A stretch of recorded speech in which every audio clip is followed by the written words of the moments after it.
We have moved down the street to Fulton and Division. This was the scene where things were at their worst tonight.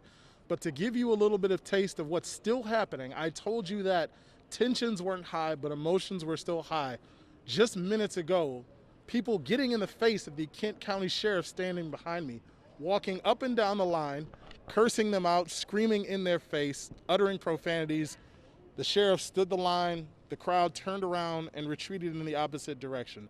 People voicing their displeasure, law enforcement standing tall, allowing people to be upset and borderline, I don't want to say disrespectful, but some of the things said, I feel, may have crossed a line or two. However, the Kent County Sheriff's here holding the line where things were at their worst. Here, the Village Join the Movement window has been busted out. Right across the street, we show you where, of course, the Secretary of State was.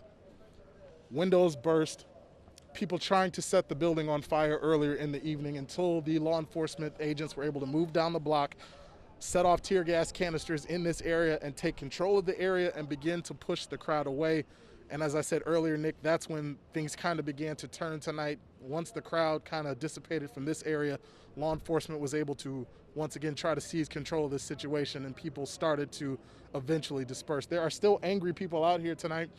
Law enforcement is still standing tall, still doing their job, still standing firm to try to quell whatever rebellion is left here in downtown Grand Rapids and keep the city as safe as they can, protect the property, protect these buildings, some of which have been damaged pretty bad. So again, we saw people pick up concrete, decorations that were lying on the sidewalk, the type of things that usually have have flowers in them, pick those up, throw them through the window. People set off fireworks inside these buildings.